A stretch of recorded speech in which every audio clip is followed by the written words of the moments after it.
네, 오늘 말씀은 디모데전서 6장 6절에서 12절 말씀, 우리가 같이 한번 교독으로 같이 읽겠습니다. 제가 먼저 읽고요, 그 다음 같이 읽겠습니다. 그러나 자족하는 마음이 있으면 경건은 큰 이익이 되느니라. 우리가 세상에 아무것도 가지고 온 것이 없음에 또한 아무것도 가지고 가지 못하리니 우리가 먹을 것과 입을 것이 있은즉 족한 줄로 알 것이니라. 부하려 하는 자들은 시험과 올무와 여러 가지 어리석고 해로운 욕심에 떨어지나니 곧 사람으로 파멸과 멸망에 빠지게 하는 것이라. 돈을 사랑함이 일만 악의 뿌리가 되나니 이것을 탐내는 자들은 미혹을 받아 믿음에서 떠나 많은 근심으로 자기를 찔렀도다. 오직 너 하나님의 사람아, 이것을 피하고 의와 경건과 믿음과 사랑과 인내와 온유를 쫓으며, 같이 읽겠습니다. 믿음의 선한 싸움을 싸우라. 영생을 취하라. 이를 위하여 내가 부르심을 입었고 많은 증인 앞에서 선한 증거를 증거하였도다. 아멘. 네, 그 다음 책인 디모데후서 3장에서 이렇게 말씀합니다. 말세에는 고통하는 때가 따른다고 그랬어요.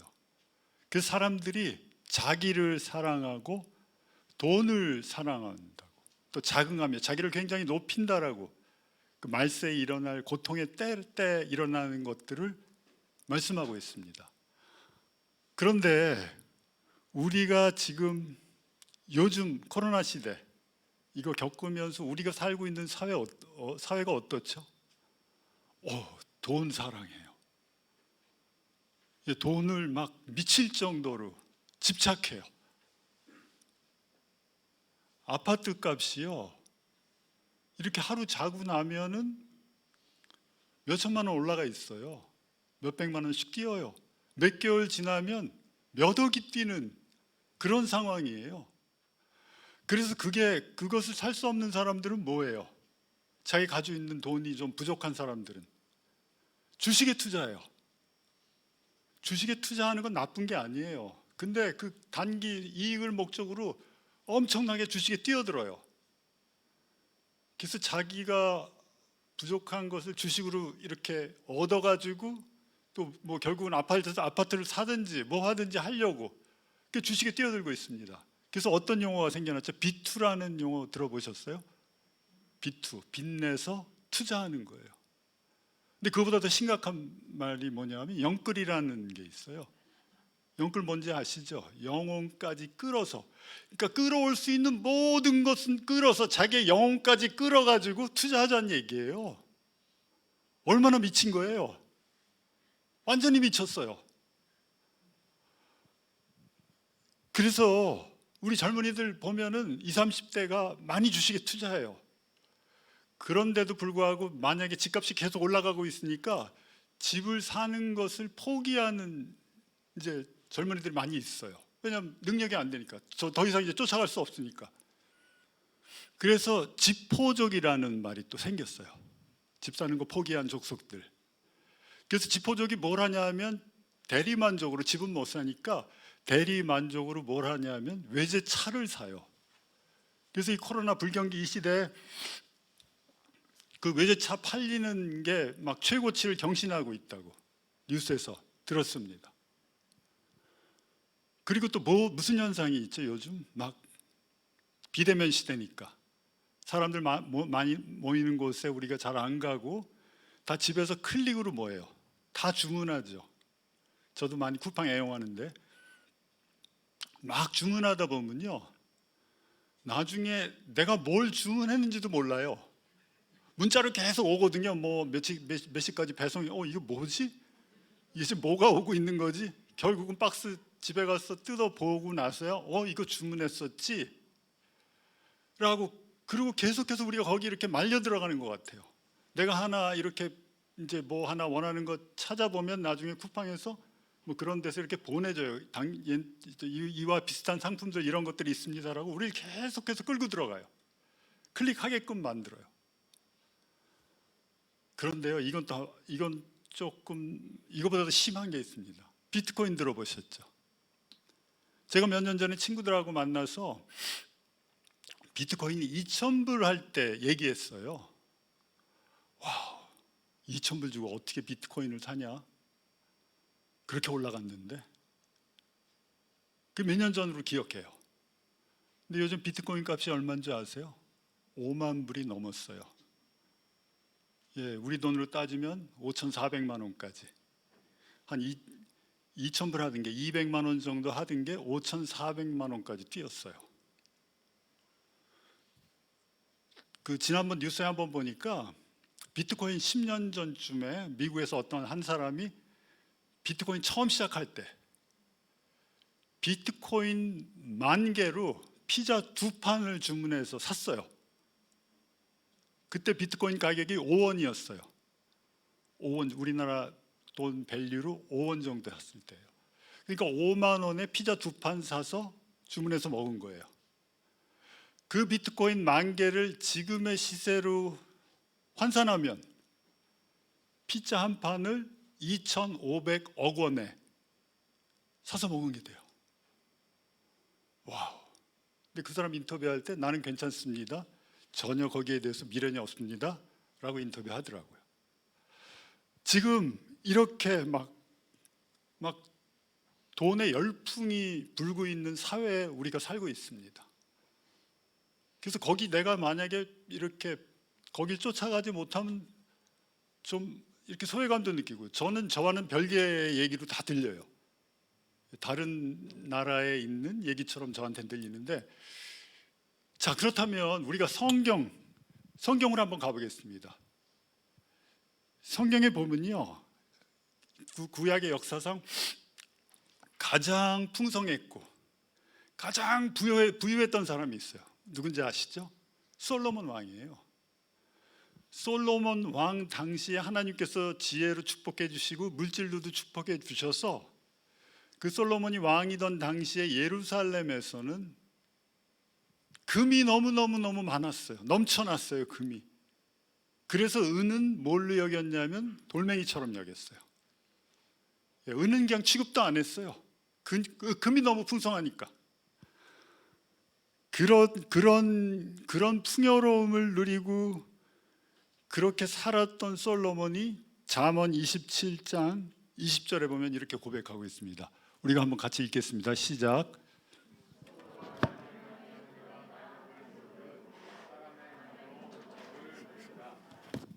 네, 여기서 수올과 멸망의 구덩이가 만족을 모르듯, 수올이 지옥이에요.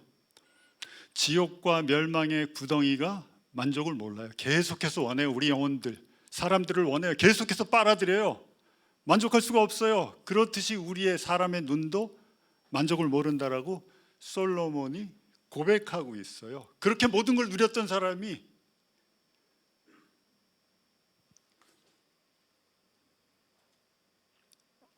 그 모든 걸 누리고 살았던 솔로몬의 눈도 만족함이 없다는 것을 자기가 알았을 거라고요.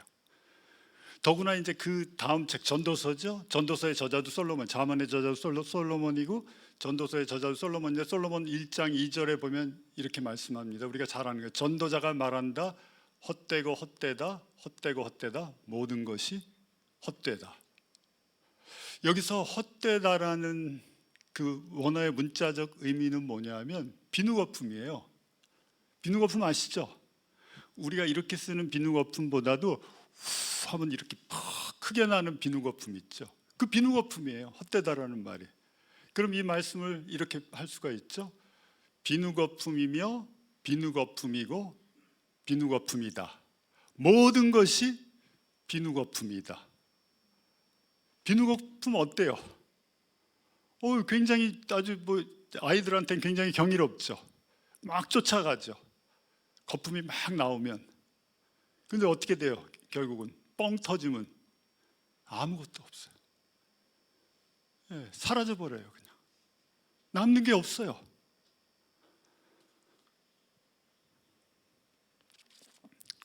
그래서 우리의 눈을 만족시키려고 내 욕심이 원하는 것을 쫓아가고 하면은 다 결국은 갖고 누리지만은 모든 것이 뭐가 된다는 얘기예요. 비누거품이 될 수밖에 없다라는 하고 있습니다.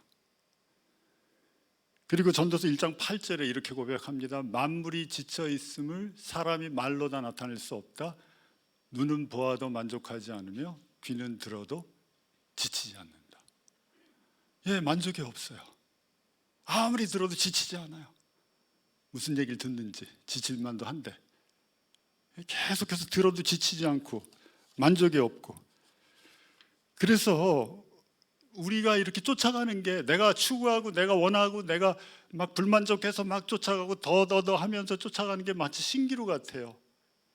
예, 가서 잡으면 또 어디 멀리 가 있고 또 거기 가면은 또 멀리 가 있고 계속해서 나는 피곤할 수밖에 없어요. 피곤한 인생을 살 수밖에 없는 거죠. 그래서 정말 내가 원하는 것 얻었다고 얻은 것이 아니고 또 내가 바라는 것 내가 성취했다고 성취한 것이 아니라 또다시 더 원하는 뭔가가 있어요, 우리 마음속에는. 그래서 그 유명한 미국에서 가장 역사상 가장 부유했던 사람이 J.D. 락커펠러라고 있어요. 이 사람이 성경을 보고 창세기 5장에 6장에 나오는 그 피치 역청 덩어리가 중동에 있다는 걸 알고 성경에서 그 중동에 가서 석유를 개발해서 엄청난 석유 또 스탠다드 오일 컴퍼니라고 엄청난 석유 회사를 차려서 미국 역사상 지금의 빌 게이츠보다 더 부유했던 사람이에요. 그 사람이 말년에 80이 넘어서 말년에 기자가 그 사람한테 가서 물었어요. 당신은 모든 것을 소유했고 모든 것을 가진 사람인데 행복해지려면, 우리가 행복해지려면 대체 얼마 정도를 소유하면 행복해질 수 있나요? 라고 물었어요. 그래서 J.D. 락커펠러가 기자한테 나는 지금 내게 조금만 더 있으면, little bit more, 조금만 더 있으면 내가 행복할 텐데, 행복해질 텐데 라고 대답했다고 합니다. 예, 계속해서 우리는 조금 더 원하고 만족하지 못하는 그런 삶을 살아가고 있습니다. 우리 주위에 있는 걸 보면 더 하고요. 자, 바울은 그럼 오늘 본문에서 어떻게 말씀합니까? 바울이 그 사랑하는 영적 아들인 디모데에게 간곡히 말하고 있습니다. 자족하는 마음이 있으면 경건에 큰 이익이 됩니다. 이 말씀 한번 그 말씀 비춰주실래요? 다시. 예, 자족하는 마음이 있으면 경건에 큰 이익이 됩니다. 이 말씀을 어떻게 또 이제 가르치냐면요, 이렇게 가르쳐요. 많은 경우에 먼저 경건하게 살면은 큰 이익을 얻게 되고 그러면 만족할 수 있습니다. 그러면 자족할 수 있습니다. 먼저 경건하게 살면은 하나님이 나를 축복해 주셔서 내가 부유하게 되고 내가 잘 살게 되고 내가 건강하게 되면은 만족하게 됩니다 라고 가르쳐요. 그게 뭐냐면 기복신앙이에요. 기복신앙들이 그렇게 가르치고 있어요. 먼저 열심히 해, 헌금 많이 해, 경건하게 살아. 그럼 삶이 풍성해지고 부유해질 거야. 그러면 만족하게 될 거야. 예, 여기서 바울이 그렇게 말씀하고 있는 게 아니에요. 그런 의미로 얘기하고 있는 게 아니에요. 여기서는요, 이렇게 말씀하고 있는 거예요. 먼저 자족하면, 먼저 스스로 만족하면 경건하게 된다. 그것이 나한테 큰 유익이 된다 라고 말씀하고 있는 거예요. 먼저 만족해라, 먼저 자족해라. 내가 있는 그곳에서 만족하고 내가 처한 그 환경이 어떨지라도 그곳에서 자족하게 되면은, 만족하게 되면은 내가 경건하게 된다 라고 말씀하고 있는 거예요. 예수님은 어떠셨죠? 제자들한테 뭐라고 말씀하셨어요? 자기를 쫓아오려는 제자들한테 여우도 굴이 있고 공중에 나는 새도 집이 있는데 인자는 머리 둘 곳도 없다고 그랬어요. 아무것도 없으셨어요. 그렇지만 예수님 어떠셨어요? 행복하셨어요. 만족하셨어요. 감사하시고 사역하셨어요. 계속. 그런데 우리는 어떻습니까? 우리는 거할 집도 있고요, 먹을 음식도 있고요. 8절에서 뭐라고 말씀하세요? 우리가 먹을 것과 입을 것이 있은즉 족한 줄로 알 것이니라 라고 말씀하고 있습니다. 잘 것이 있고 먹을 것이 있고 입을 것이 있고 너무너무 족한데, 그런데 우리는 어때요? 불만족하고 있지 않나요? 난 좀 더 갖고 싶은데, 좀 더 있으면 좀 더 행복해질 것 같은데 라고 생각하고 있지 않나요? 그 멕시코의 한 지역에 가면은 더운물 온천수가 막 솟아나오는 곳이 있고, 바로 그 옆에서 너무너무 프레시한 아주 내추럴 워터가 막 이렇게 흘러나오는 곳이 있어요. 원주민들은 거기 와서 더운물 온천수에서는 자기 옷을 빨고, 지저분한 옷들을 빨고, 그리고 온천수에는 아무래도 미네랄도 있고 유황 냄새가 나니까 그 빤 옷을 찬물에 헹궈가지고 세탁을 하고 있는 모습을 어떤 여행객이 지나가다가 봤어요. 놀래가지고 와, 어떻게 이런 데가 있지 하면서 원주민한테 가서, 와우, 당신들 너무 축복받았어요, 너무 행복하겠어요, 어떻게 이런 데서 세탁을 하고 빨래를 합니까? 라고 했더니 원주민이 하는 얘기가, 그런데요, 비누까지 있었으면 너무너무 행복할 텐데요. 그 상황도 자기는 좀 불만족하고 있는 거예요. 마치 우리 같지 않는가요? 우리 너무 풍족하게 살고 있어요 지금. 저는 제가 어떤 책을 하나 읽었는데, 그냥 소설이 일제강점기 이런 때 쓴 소설이에요. 근데 저도 뭐 그때 얘기를 이렇게 누구한테 들은 것도 아니고, 들었죠. 이제 듣긴 들었어도 구체적으로 실질적으로 어떻게 가난한 사람들이 살고 있었나 하는 것은 못 봤거든요. 못 들었거든요. 근데 부산 영도에 살고 있는 어떤 집의 얘기가 나오는데요, 너무 가난했어요. 우리 얘기로 얘기하면 뭐 여기 쪽방촌 이런데, 거기 새들어 사는 사람들이요, 전 깜짝 놀랐어요. 낮에 와서 한 방이 있는데, 그걸 낮에 와서 거기서 자는 사람이 있고요, 그 사람들이 저녁에 일을 나가면 낮에 일 끝난 사람들이 와서 그 방을 쓰면서 거기서 자요. 그러니까 방 하나를 두 그룹이 같이 논아 쓰면서 살고 있었어요. 돈이 없기 때문에, 그게 싸기 때문에. 그리고 그 당시에는요, 그 가난한 사람들은 결혼식 날이 돼야 쌀밥 한 공기를 먹을 수 있었어요. 너무너무 비쌌기 때문에. 자기들의 처지로 그 쌀을 살 수가 없기 때문에 1년에 한 번 먹기도, 쌀밥 먹기도 힘들었던 때가 있었습니다. 우리 어때요 지금? 우리 먹을 것과 입을 것이 이렇게 많지 않나요? 우리 지금 너무너무 풍요롭게 잘 살고 있는 거예요. 진짜 만족하고 있습니까? 그런데 왜 그렇게 세상 풍조에 이렇게 휩쓸려 가지고 세상이 원하는 것에 나를 자꾸 내 영혼을 그쪽에다 이렇게 담그는지 모르겠어요. 왜 세상 것 자꾸 쫓아가려고 하는지 모르겠어요. 지금 있는 게 얼마나 풍족한데, 내가 지금 얼마나 잘 살고 있는데 왜 그런 쪽에 자꾸 마음이 빼앗기는지 모르겠어요. 들으면 괜히 뒤처진 것 같고 속상하고, 주가 뛰면 왜 그때 주식 샀어야 되는데 왜 안 샀지?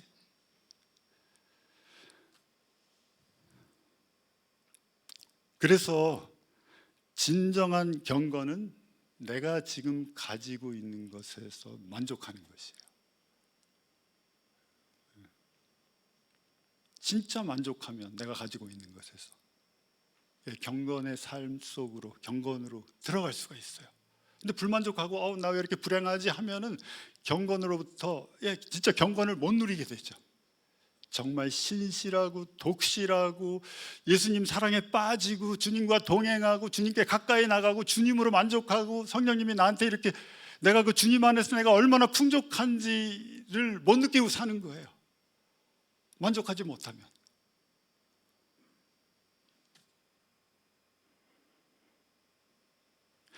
세상에 속한 것에서 나의 만족을 찾는다면 우리는 결코 만족할 수가 없어요. 예수님이 요한복음 4장에 우리가 잘 아는 얘기 나오죠. 사마리아 여인한테 찾아가서 만나서 얘기할 때 이 여자 목말랐어요. 계속해서 목이 말랐어요. 그래서 하여튼 우물에 물 들어왔는데 육신적인 목도 말랐겠지만 또 영적인 목도 말라있는 여자였잖아요. 그래서 그 여자 보고 예수님 뭐라고 그러세요? 네가 여기서 주는 이 물을 마시면 계속해서 목마르거니와 내가 주는 물을 마시면 영원히 목마르지 않다고 그랬어요.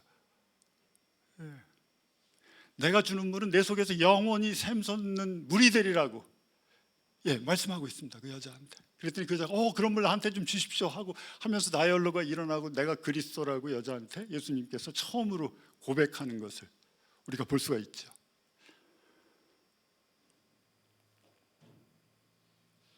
자, 그러면 한번 우리가 어떻게 하면 진짜 만족하고 살 수가 있는지, 어떻게 하면 이 세상 풍조에 휩쓸리지 않고 내가 만족한 삶을 살 수 있는지를 한번 성경 말씀으로 가서 더 살펴보기 원합니다. 창세기 14장 우리가 한번 가보겠습니다. 창세기 14장 17절, 18절에서 20절까지 같이 한번 읽어보겠습니다. 시작. 아브라함이 그들라오멜과 그의 동맹을 맺은 왕들을 쳐부수고 돌아온 뒤에 소돔 왕이 아브라함을 맞아서 사회 벌판 곧 왕의 벌판으로 나왔다. 그때 살렘 왕 멜기세덱이 빵과 포도주를 가지고 나왔다. 그는 가장 높으신 하나님의 제사장이다. 그는 아브라함에게 복을 빌어 주었다.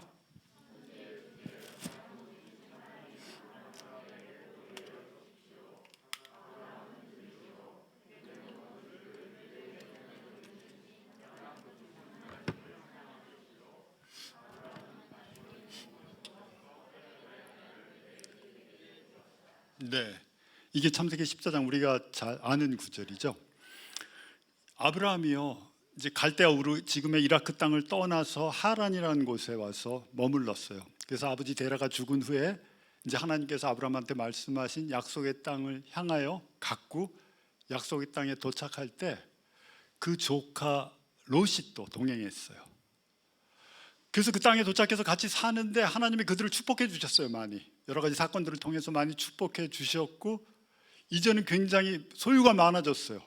그래서 롯의 종들, 조카의 종들과 아브라함의 종들이 서로 막 다퉈요.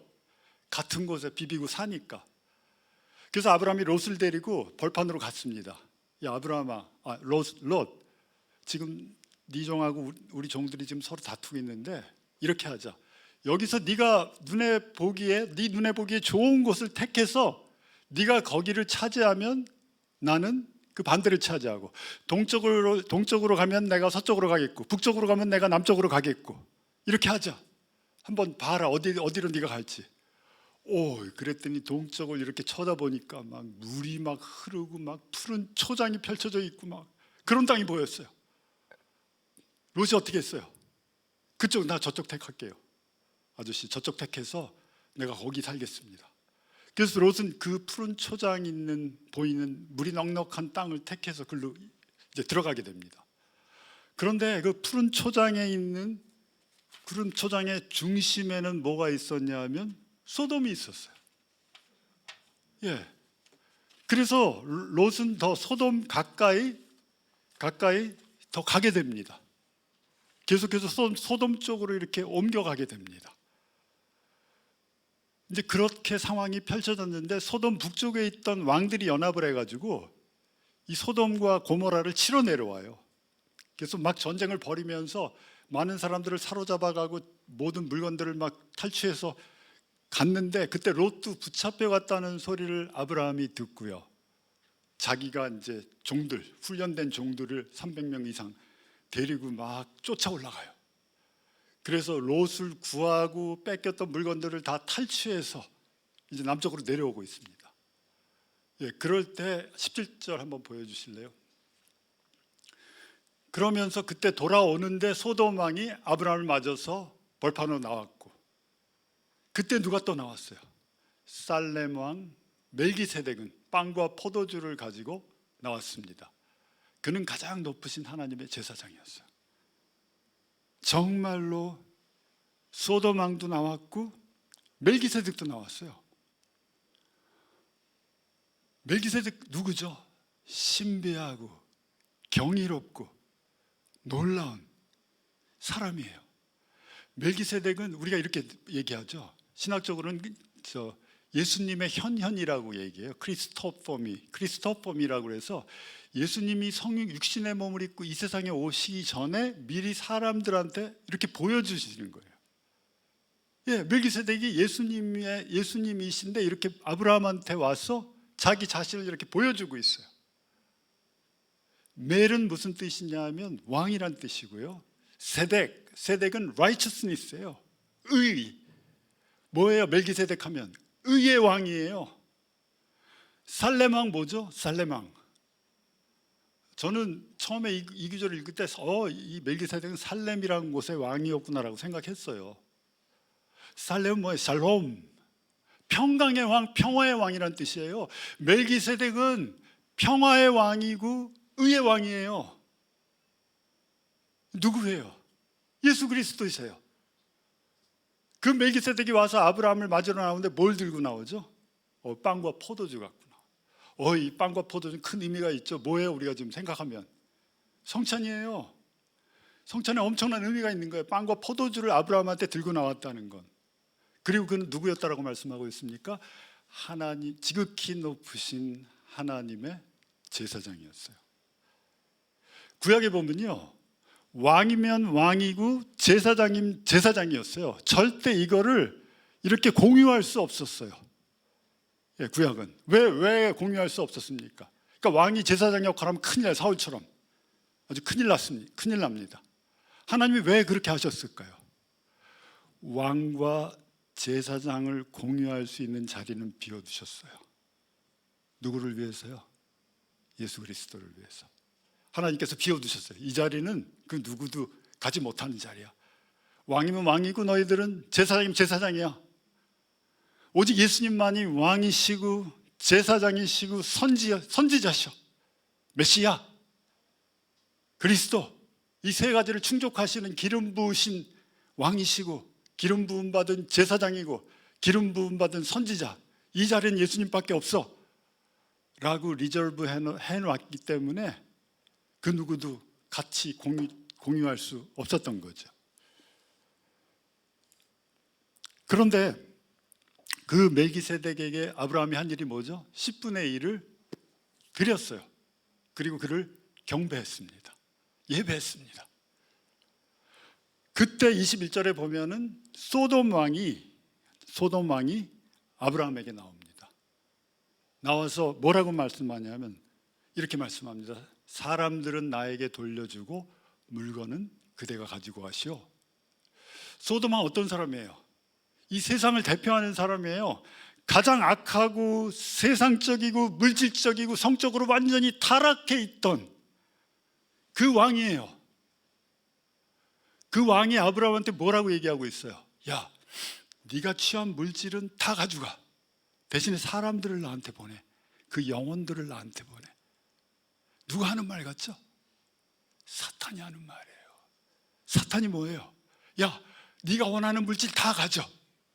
너 그거 원해? 오케이, 줄게. 다 가져. 그 대신 네 영혼은 나한테 줘. 예, 소돔 왕이 사탄을 이렇게 대표하고 있어요. 그 소돔 왕이 나와서 아브라함한테 물질은 다 갖고 사람들은 내게 돌려주십시오 라고 얘기하고 있습니다. 우리도 내가 돈을 사랑하고 물질을 탐하고 내가 만족하지 못하고 더 갖고 싶고 그런 소유욕에 불타는 마음 속에 있으면 누가 와요? 사탄이 와요. 사탄이 찾아와요. 우리 유혹해요. 그래서 막 끌어당겨요. 내가 줄게. 만물을, 예수님한테도 나타나셨어요. 이 만물 너한테 줄 테니까 내게 와서 경배. 네 영혼을 나한테 맡겨. 아브라함이 어떻게 반응했습니까? 여기서 아브라함이 이렇게 반응했어요. 그 다음 절에 보면 소돔 왕에게 말했다. 하늘과 땅을 지으신 가장 높으신 주 하나님께 나의 손을 들어서 맹세합니다. 그대의 것은 실오라기 하나, 신발끈 하나라도 가지지 않겠습니다. 그러므로 그대는 그대 덕분에 아브라함이 부자가 되었다고 절대로 말할 수는 없을 것입니다. 뭐라고 말씀하시는 거예요? 하여튼 내게 속한 것은 한 실이나 신발끈이라도 내가 취하지 않겠다. 나는 그것이 아무리 좋아 보이고 멋져 보여도 난 그거 취하지 않겠다. 갖지 않겠다 라고 선포하고 있는 거예요. 그럼 우리가 질문할 수 있어요. 아브라함이 왜 이렇게 선포했죠? 그렇게 선포한 이유가 뭐죠? 무엇 때문에 그렇게 선포했죠? 소돔 왕한테 왜 그렇게 선포할 수 있었죠? 저거 갖고 싶은데 저거 하나 정도 가지고 가면 어떨까? 괜찮지 않나? 라고 하지 않고 신발끈 하나, 실오라기 하나 취하지 않겠다라고 얘기했어요. 왜 그렇게 할 수 있었죠, 아브라함이? 그 이유는요, 아브라함이 먼저 멜기세덱을 만났기 때문이에요. 멜기세덱 만나서 멜기세덱한테 11조를 드렸고 멜기세덱이 주는 빵과 포도주에 참여했기 때문이에요. 그렇게 먼저 멜기세덱 만나고 멜기세덱과 교제 안에 있었으니까, 커뮤니언, 성찬 가운데 그 성찬을 통해서 멜기세덱과 교제하고 있었으니까 옆에 소돔 왕이 와서 속삭여도 나 절대 안 가질 거야, 하나도 안 취할 거야, 나는 멜기세덱 택할 거야, 나는 이분을 선택할 거야 라고 선포할 수 있었던 것이죠. 소돔 왕의 제의를 아주 단번에 거절할 수가 있었습니다. 그래서 지금 우리가 살고 있는 이 세상 어때요? 너무너무 타락했어요. 너무너무 제가 말씀드렸듯이 물질 만능이에요. 막 우리 눈을 범죄케 하고 성적인 유혹이 따라오고, 또 하여튼 우리 지갑 털어가려고요, 홀딱 뺏겨 먹으려고 하여튼 엄청나게 그냥 유혹하고 있어요. 여러분과 엘리베이터 안에 선전하는 거 아세요? 이렇게 저 TV 갖다 놓고 그 시간까지도 우리의 눈을 현혹하고 있어요. 우리를 잡으려고, 끌어들이려고, 계속해서 땡겨가려고, 세상적으로. 이런 시스템 안에서 우리가 거기에 빠지지 않고 내가 지금 가지고 있는 것에 만족할 수 있는 것, 그 방법은 이거죠. 아브라함처럼 우리에게 그 몸과 피를 십자가에서 다 내어주신 그 예수님을 만나고 그분과 교제하고 그분과 동행할 때 우리가 세상을 이길 수 있는 거예요. 다른 길은 없습니다.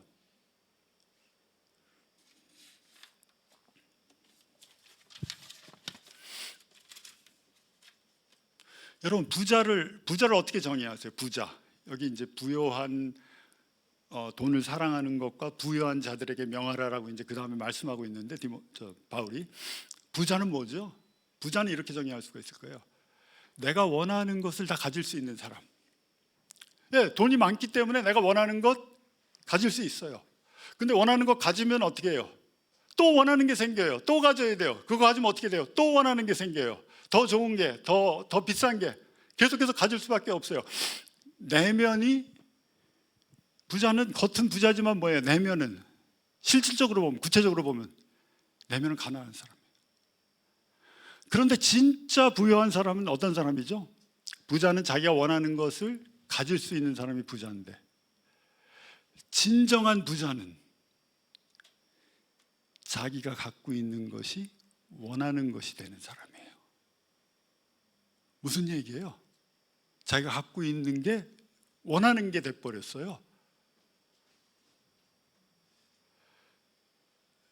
그러니까 지금 하나님이 나한테 주신 것들, 이것들이 내가 원하는 것이고 나는 더 이상 이제 원하지 않는다라고 자족하고 만족하는 사람이 진짜 부자인 거예요. 겉은 가난할지 모르지만 속은 진짜 부자인 거예요. 아브라함이 진짜 부자였어요.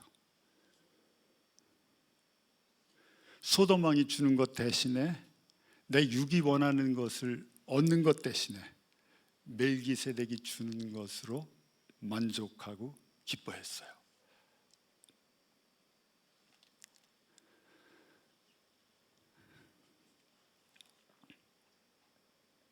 그래서 참 정말 내가 가지고 있는 것이 내가 원하는 것이 돼 있는지, 나에게 있는 것들이 너무나 하나님이 허락하신 것이라는 확신 때문에 내가 만족하고 있는지, 자족하고 있는지 한번 살펴보는 것도 중요한 것 같아요. 내가 노력해서 샀고, 내가 열심히 주식 투자해서 샀고 얻었고 부자가 됐지만,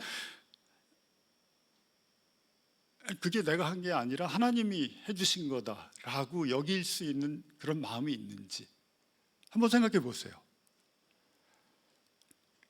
그래서 그런 마음이 없으면 9절에 뭐라고 말씀하고 있냐면, 부하려고 하는 자들은 시험과 올무와 여러 가지 어리석고 해로운 정욕에 떨어지느니 곧 사람으로 파멸과 멸망에 빠지게 하는 것입니다. 부하려고 생각하는 사람, 부하려고 하는 자들의 결과는 뭐예요? 파멸과 멸망이에요. 그렇게 될 수밖에 없어요. 그리고 10절에서 돈을 사랑하는 것이 일만하게 뿌리가 된다라고 말씀하고 있습니다. 이것을 사모하는 자는 미혹을 받아 믿음에서 떠나 많은 근심으로 자기를 찔렀도다. 돈이 너무 많으면요, 근심도 많아져요.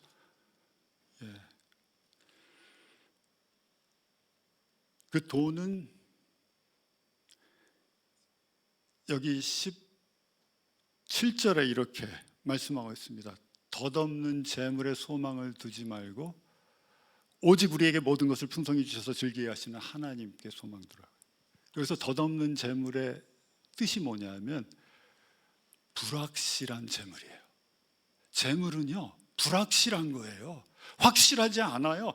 굉장히 확실하게 보이지만 불확실해요. 그래서 많이 가지면 가질수록 근심도 많아지는 거예요. 이거 어떻게 하지? 어떻게 한순간에 날아갈 수도 있는, 내가 불확실한 거죠. 근심이 자기를 찌른다라고 말씀하고 있습니다. 근심, 자기가 원해서 청취한 것들, 가진 것들이 자기를 찔러버릴 수밖에 없는, 그리고 결국 파멸하고 멸망의 길로 갈 수밖에 없다라고 말씀하고 있어요. 그러면서 이제 11절에 이렇게 반전이 됩니다. 11절 보면요, 오직 너 하나님의 사람아 할 때 여기 보면요, 그러나가 빠져 있어요. 그러나 오직 너 하나님의 사람아 이것들을 피하고 의와 경건과 믿음과 사랑과 인내와 온유를 좇으며 라고 말씀하고 있습니다. 이것들 무슨 걸 피하려? 부하려고 하는 것들, 돈을 사랑하는 것들, 이것들을 피하고 뭘 쫓으라고 그래요? 그러니까 그것으로부터 이렇게 도망 나오고, 네가 쫓을 것은 의와 경건과 믿음과 사랑과 인내와 온유를 쫓으라고 말씀하고 있습니다. 그리고 12절에 보면은 믿음의 선한 싸움을 싸우라 영생을 취하라 라고 말씀하고 있어요. 내 소돔 왕이 요구하는 것, 세상이 요구하는 것으로부터 도망해서 멜기세덱에게 나와라, 멜기세덱을 쫓아라 라고 말씀하고 있는 거예요. 멜기세덱이 주는 것을 취하라, 빵과 포도주를 취하라, 그의 몸과 피를 취하라. 무슨 얘기예요? 그의 몸과 빵과 포도주가 의미하는 게 뭐죠? 예수님의 전부예요. 우리를 위해서 몸이 찢기시고 십자가에서 피를 흘리시고 내 죄를 대신해서 십자가에 나 대신 죽으심으로 죄의 값을 나 대신 치러주셨고, 부활하심으로 하나님이라고 선포하셨고, 그것을 믿는 우리에게 거저주는 선물이 뭐냐면 자기 자신을 주는 거예요. 그것을 믿는 사람은 받을 수가 있어요. 예수님의 몸과 피를. 다른 말로 얘기하면 뭐예요? 몸과 피는 예수님의 생명이에요. 예수님의 생명이고 그것이 영생이에요. 영생을 취하려면 어떻게 해야 돼요? 멜기세덱한테 나가야 돼요. 그분은 우리한테 항상 몸과 피를 주시려고 하고 계십니다. 영생을 취하라라고 말씀하고 있습니다. 영원한 생명을 취하라. 소돔으로 가지 말고 멜기세덱에 가서 의와 경건과 믿음과 사랑과 인내와 온유를 취하고 그분이 주시는 영원한 생명을 취하라 라고 강력하게 권고가 있어요. 그렇게 취하게 될 때 이제 만족하게 돼요. 이 세상에 소망 안 두게 돼요. 저 천국의 소망 두게 돼요. 이겨나갈 수가 있어요. 그리고 내 혼자 싸우는 게 힘드니까 뭘 주신 거예요? 우리한테 셀도 주시고 전도 주시고 이런 공동체 주신 거예요. 함께 싸우자고, 믿음의 선한 싸움 우리 함께 싸워 나가자 라고 이렇게 아름다운 관계들을 주신 겁니다.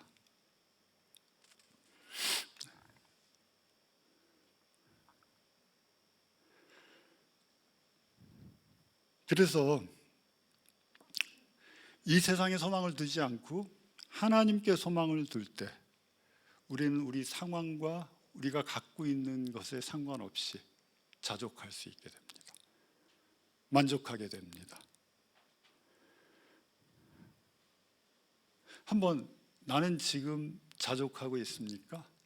한번 스스로 우리 자신한테 한번 질문 던져보세요. 진짜 만족합니까?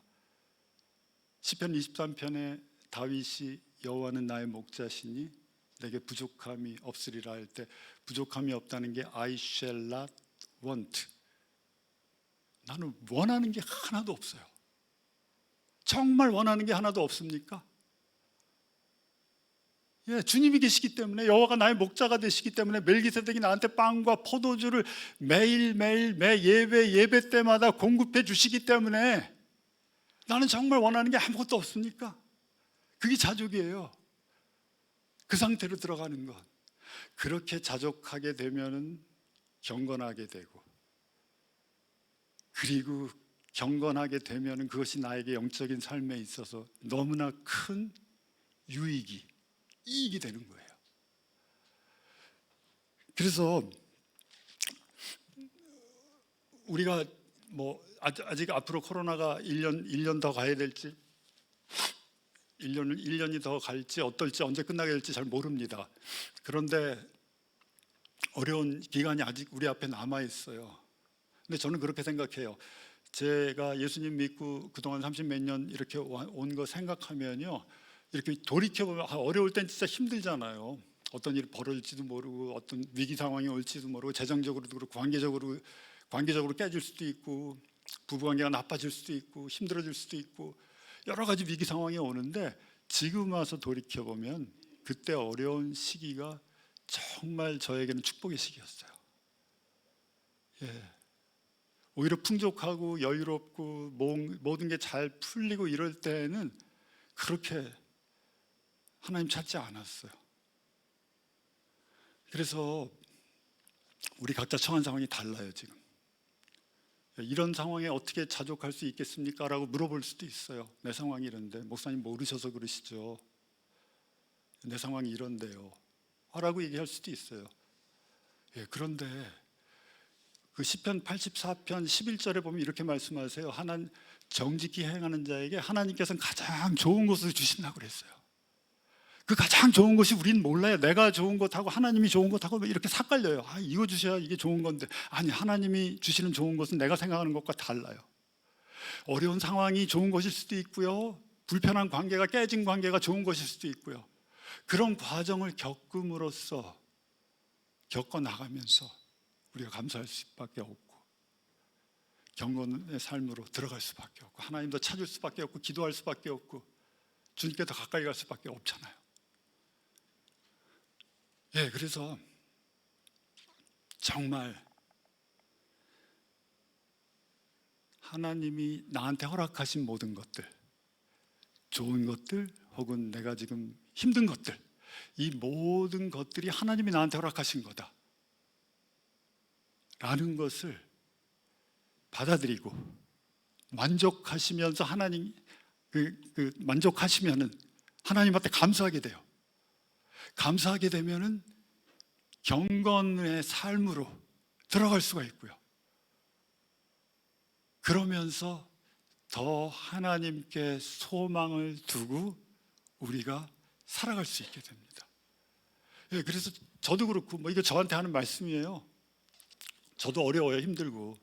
작년 11월, 12월, 1월, 2월은 정말 우리 자영업 하시는 분들이 있으면 힘들었어요. 예, 많이 힘들어요.